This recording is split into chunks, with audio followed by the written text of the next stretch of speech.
Greetings and welcome to this discussion entitled Introduction to Buddhism. The reason we are having this discussion is because there are so many misconceptions regarding our noble religion. Although 1/5 of the world's population is Buddhist, there are so many practices which to us seem totally against the teaching of the enlightened Buddha himself. As a result of this, many intelligent people, usually young people, have turned away from Buddhism, claiming that it is full of superstition, that it is out of date, and that it has no relevance to modern living. So we thought it would be necessary for us to have a discussion to find out what really the Buddha taught and what Buddhism is all about. We're also concerned that there are many cults and many bizarre practices that have come up recently, all in the name of Buddhism. And this has given Buddhism a very bad image.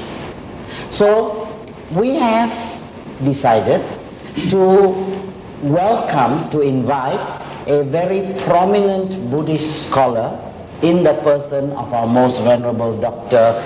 Dhammananda Thero, whom we usually call Chief Reverend. Our Chief Reverend has been in this country for more than 40 years preaching the Buddhist teachings to people. He is also well known for having introduced a contemporary understanding of what the Buddha taught 2,500 years ago. He is well known all over the Buddhist world for his numerous speeches and publications. Also in this discussion, we have invited a number of very prominent Buddhist leaders in this country. Please allow me to introduce them to you.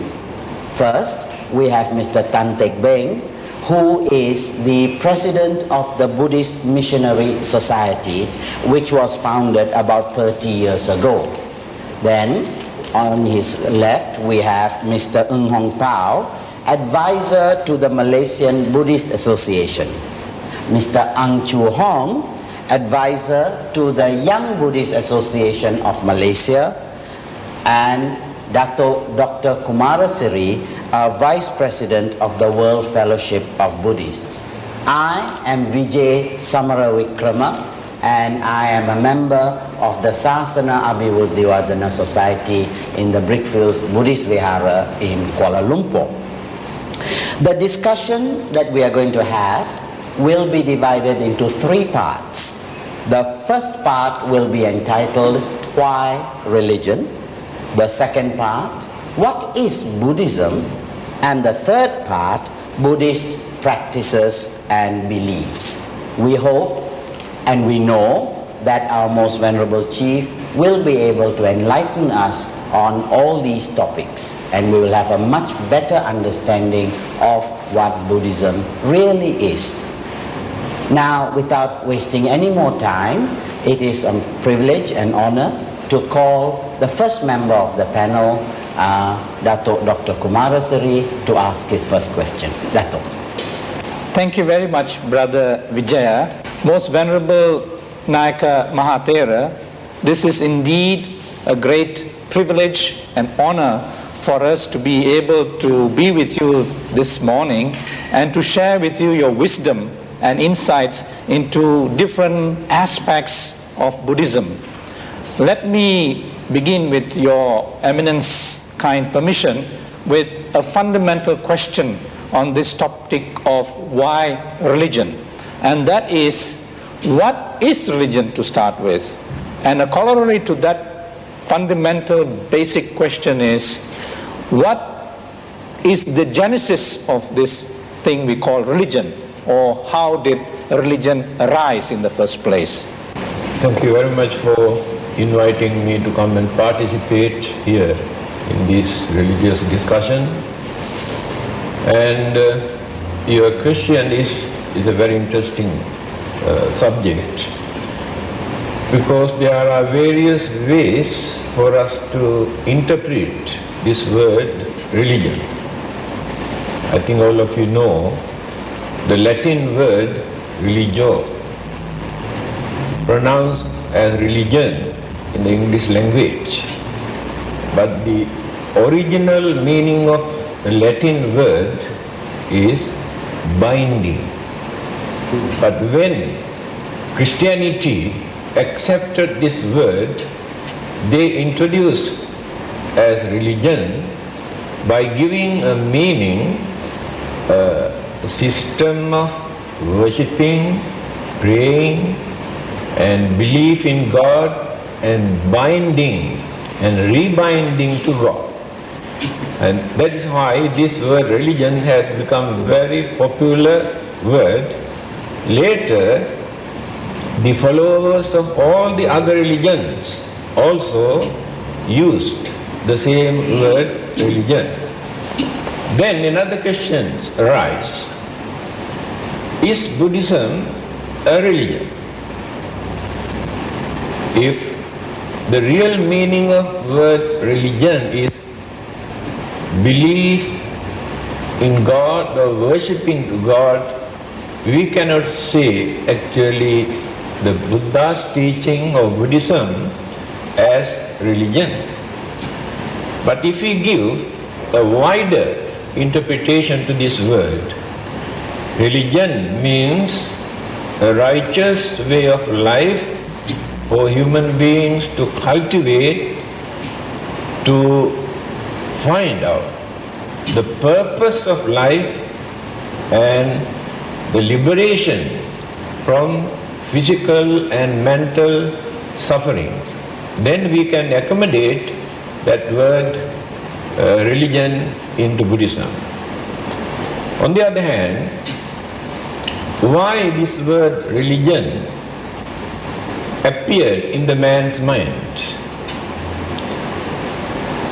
According to the various observations, people say, at the beginning, when people had various kinds of fear, suspicion, insecurity feeling, who could not understand the nature or the natural phenomenon, they thought there must be some sort of unknown, supernatural, powerful force. By worshipping or praying, they thought that they will be able to get rid of such disasters or destructions and problems that they had to face.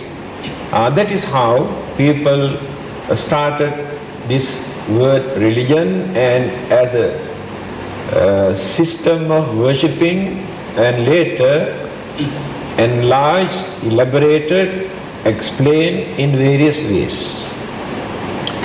Thank you, Venerable Sir, for that very sharp introduction to what religion is. And you can already begin to see that Buddhism does not really fit into this description of religion. Right? And there's another problem that really bothers us, and maybe we could ask Mr. Tan Tek Beng to ask the next question. Mr. Tan. Chief Reverend, today there is a tremendous resurgence of interest in religion in the world, all over the world. Many people believe that religion is man-made. Now, with the tremendous advances in science and technology, they seem to think that they can have all the pleasure and happiness in the world, what they want. Do you think that man really needs religion today?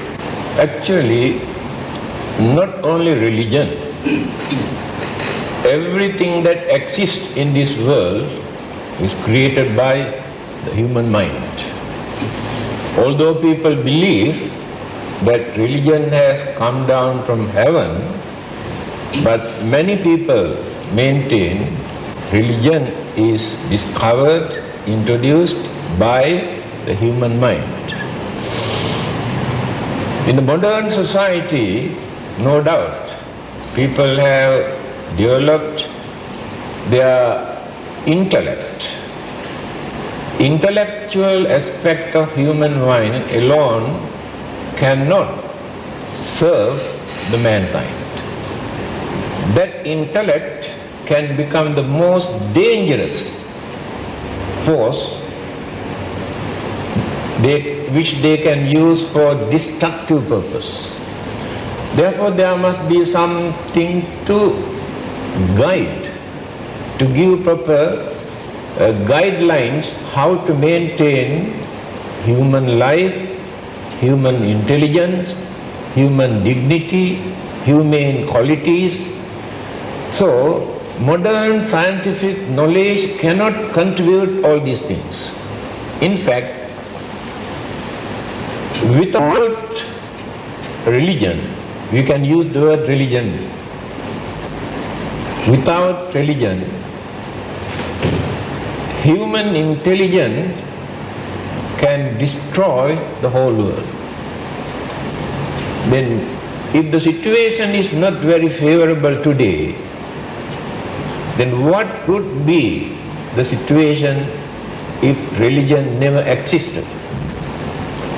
That means human behavior becomes worse than animals' way of life.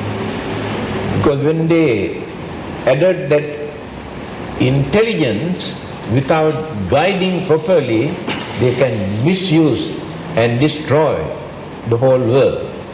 Therefore, we strongly believe without religion, science and technology cannot maintain the human life and the world and the peace and to carry on our life peacefully.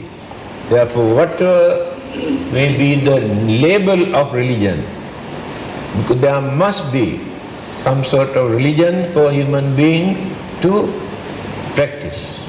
Venerable Sir, you have just highlighted the positive role of religion, and you have defined religion as a way of life in order for us to cultivate ourselves. Now, on the other hand, Karl Marx has mentioned that religion is the opium of the people. What is your comment on this? That's right. There are some reasons for him to mention that. By observing how people use religion. Actually, he does not want to accuse religion. But having seen how people use religion, he thought religion has become nuisance, and religion has blindfolded mankind, and human beings were misled and created fanatics.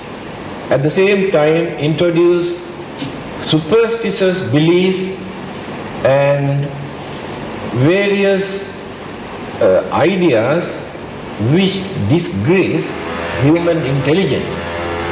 On the other hand, since it is very emotional issue, when it is introduced, human beings take this very seriously.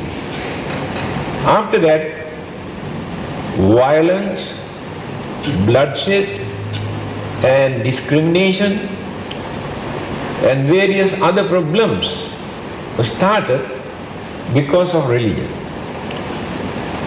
There are people who are not belong to any religion, who do not believe in God or heaven or hell or karma or anything. But we can see in them some sort of gentleness. They behave as gentlemen although they have no religion. That means what we need is not the religious label, but religious principle. Those who have no religion also observe, respect religious principles. So, do we need Buddhism? Certainly. In other words, religion is not necessarily an opium. It can also be a stimulant for our thoughts, for our behaviors. Yes. Most Venerable Nayaka Mahathera, I think you brought out into perspective very cogent points. First is that religion is not something that is being given or handed out from some unknown place of origin, but it is something that has developed from humankind. And that there is basically in the human psyche a need for spirituality and religion. And that's why this has developed through the evolution of humankind. Is that a correct assumption, or is there any other explanation to that, Most Venerable Chief Reverend? When you observe further, we can define in this way. When human mind and intelligence started to develop, they could manage to maintain human dignity by introducing humane qualities such as kindness, compassion, unity, harmony, understanding, cooperation. All these are humane qualities. These qualities were not given by God or not come down from heaven. Realized by human beings according to their experience. Then they developed humanism. In that humanism, they developed more and more human intellect. Later, when the concept of God developed, they invited concept of God into humanism, then turned into religion. After that, they accepted very seriously and introduced that this is a message given by the God. It is our duty to accept and obey. So God was brought in to justify morality. That's right. Right. And can I ask Mr. Hong Pao, do you have any questions? Chief Reverend, I beg to have your indulgence maybe to repeat again what you have said just now. When we look at the events in the world around us, one can easily point a finger at religion as a cause of war, persecution and discrimination. So there are some critics even say that why don't we do away with religion? And just have a lot war. of people make use of religion. In the name of religion, a lot of bad things have been done, is it? Would you mind to kindly enlighten us? I cannot fully agree with your questions. But religion is not the main cause of all our problems and war and conflicts and violence and bloodshed. There are so many other sources. But people use religion. Use religion knowing that it is very sensitive, that they can arouse feeling by using religion. After that, they maintain superiority, complex, and they introduce that their religion is the only true religion. Then created some sort of fanatics. Then discrimination, misunderstanding, ridiculing, accusing, try to maintain some sort of very unpleasant situation by using the name of religion. Most Venerable Chief Reverend, I am terribly excited with what you have explained just now about the humanizing aspect of religion, that it helps to humanize us and to make us what we are, human beings, the gentle creature from the savage origins. Now, there is another reflection on why religion, which often comes to my mind, and that is the element of making us calm. That I find, at least in my own reflection, that religion helps us to be a more calm, collected, mindful being. Is that an element of religion, or is it a byproduct of religion? May I have your wisdom on this, Most Venerable Chief Reverend? Why religion is needed is only human beings follow a religion. Reason is, human beings are the only living beings who can appreciate and understand religion. Others do not know. On the other hand, since human mind is very unreliable and unpredictable and very dangerous, therefore religion is needed. Take for instance, cunningness, selfishness. These two qualities we cannot find in other living beings, just like in human beings. But without religion, science or technology or any other subject, it is impossible to train a human mind to live as real human beings. Therefore, human beings need religion because of these two reasons. First reason, human mind can appreciate and understand religion. And the other aspect is, human mind is dangerous if there is no religion to guide that mind. Reverend Sir, Buddhism has been described as a way of life. Do you like that description? This interpretation was given by the Western scholars, since they don't like the word religion. But when we say a way of life, I think we lower the status of Buddhism. That is why I mentioned earlier, it must be a righteous way of life for human being to practice in order to find out the purpose of life and liberation.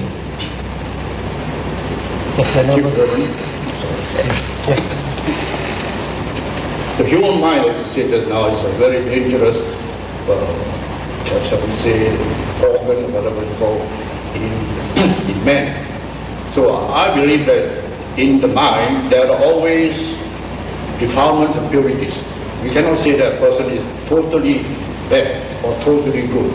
So the religion, the role of religion is, I believe, is to make man perfect. So do you think it is possible for religion to do this nowadays, in this world today, with all the distraction, and the attraction that science and technology bring about? Well, human mind is the same. Because the Buddha says, Pabhassaramidam bhikkhave chittang tanchako agantukehi upakkilesehi upakkilitta. At the initial stage, human mind is very pure.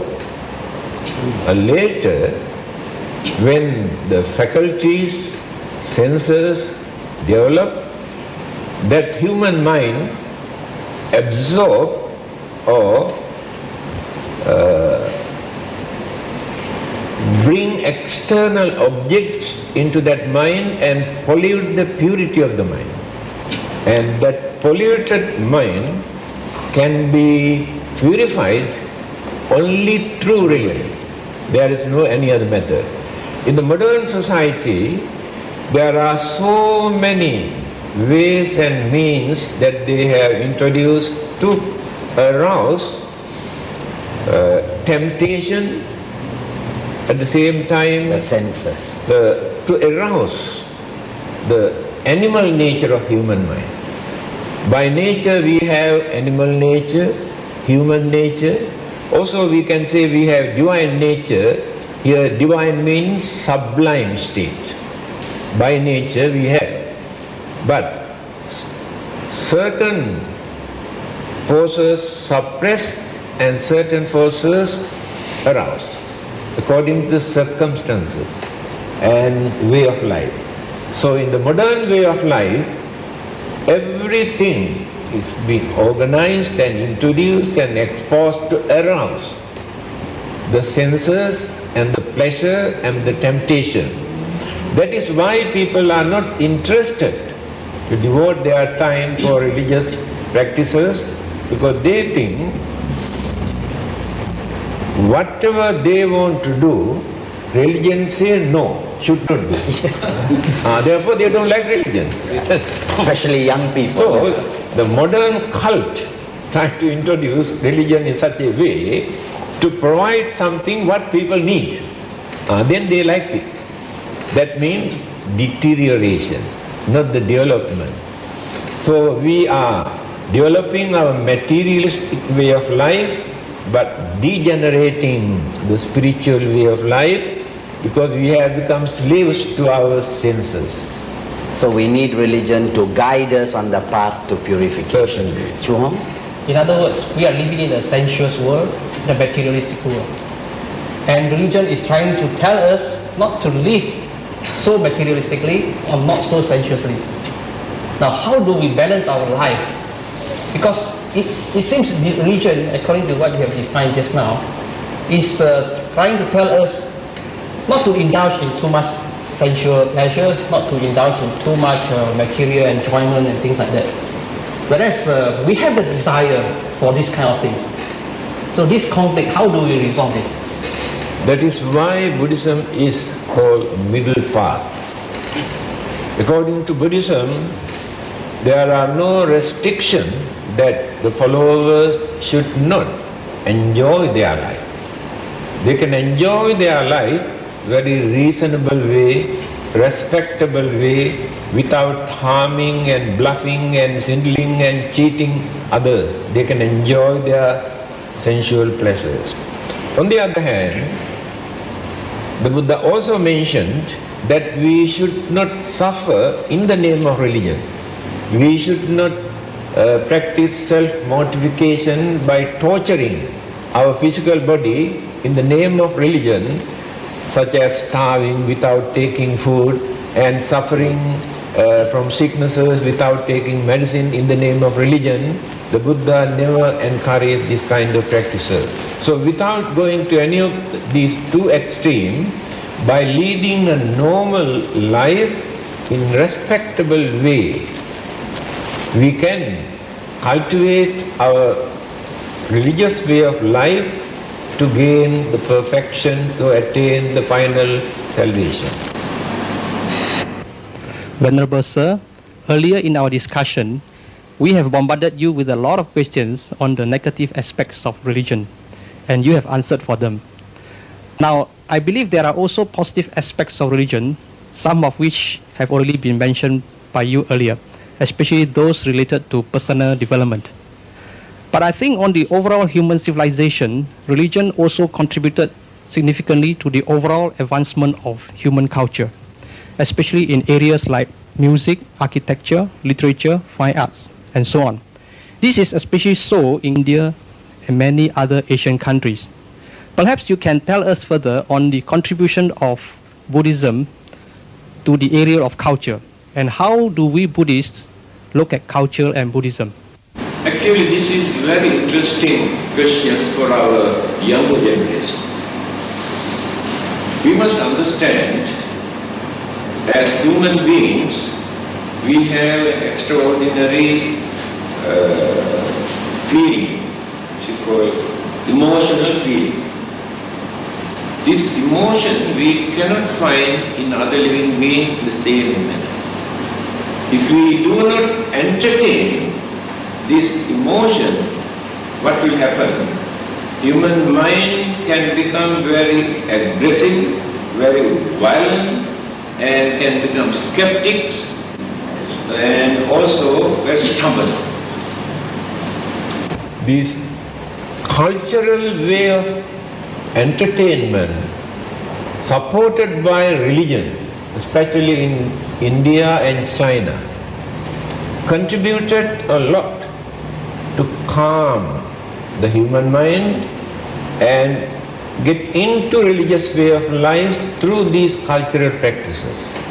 Therefore, culture or cultural practices promote religion, and religion support cultural practices to entertain human emotion, to maintain normal human way of life. Therefore, culture and religion are interrelated. If you are going to separate these two, what will happen? Religion become very dry subject, dry philosophy or psychology, it won't last long. So we could manage to maintain this gentle religion for the last 2,500 years because of this relationship, our culture and religion combined together. In the Buddha's teaching also it is mentioned, we can respect our culture, we can respect our tradition if they are not harmful, if they are meaningful, if they are significant. Buddhism encourages. Therefore, there is no contradiction between culture and religion. Thank you, Reverend Sir, for reminding us that we can be human and Buddhist as well, because a lot of people don't get that important connection between life and Buddhism. And we have, I think, time for one more question. May I? Can I ask Hong Pao first, and then... See, Reverend, I'm very impressed by your explanation between the relationship of culture and religion. But as at the beginning, Mr. Vijaya has said that a lot of misconceptions has arisen among the generation of today. So much so that so many young men and intellectuals do not want to go for religion. So to enlighten us how to practice a religious way of life, how to bring these people back to religion. To answer that question, I think we had to concentrate more on Buddhist organizations, yes. Buddhist leaders, how to organize their religious activities without becoming some sort of dull or dry subject. There must be certain items, practices for young people also very easily can come and participate and contribute something. Later, when their understanding, experience, maturity develop, they appreciate real religious way of life and slowly forget the other aspect. That is how from childhood in Buddhist countries, their parents bring up their children through these practices until they realize the real meaning of religion. Thank you, Reverend. I think we have time for one last question, and I'll give that to Dato. Thank you very much, Brother Vijaya. Most Venerable Nayaka Mahathera, recently I had the privilege, good fortune of having a discussion with a very prominent American doctor, and we were discussing on biofeedback therapy, and we went into religion, and since we are discussing why religion, he particularly emphasized that Buddhism is a medium which he uses to try and correct some of the ailments or illnesses that his patients has, and he bases this on this particular concept that in Buddhism there is a recognition that a healthy body needs a healthy mind, and a healthy mind needs a healthy body. In other words, there must be a harmonization of mind and body to be in a perfect or good state of being. And because there is disequilibrium or disharmony between mind and body, then we have all kinds of problems of insomnia, aches, diabetics, and depressions, and etc. What is your comment on this particular aspect of Buddhism as a religion? I think the Buddha has given the answer directly to a discussion. He has said, when the body is sick, don't allow your mind also to be sick. You can maintain healthy mind although you are sick. Then you can influence your mental energy to overcome many of your sicknesses. When we maintain pure, healthy mind without allowing that mind to create tension and frustration, disappointment, then the mind gets the chance to relax and calm. After that, that calmed mind influences the glands of the body, brain cells, neurons, then blood circulation, hormone. After that, normalize the organs of the body. The mind is responsible. When the mind is upset, we can understand, we have experienced also immediate bad effect. Physically we had to experience. So it clearly shows mind is responsible. Modern scientists as well as doctors believe more than 90% of our sicknesses actually are created by our mind due to polluted mind. When the mind is pure, then the whole system, the physical system also get the chance to work in normal way. Then we will be able to get rid of sickness. Today, more and more sicknesses appear because the human mind is very badly polluted. Tension, fear. Thank you very much, Most Venerable Sir. Thank you, panel. And so, brothers and sisters, I hope we have gained some kind of enlightenment on why religion. And we also hope that you now are beginning to see that Buddhism is not religion as it is defined in the dictionary. It's something more. It can help us in our life today. Now, we would like to invite you to listen to the next series in the series, and that is entitled Why Buddhism? We've asked why religion. Now let's go on and ask why Buddhism. So stay with us.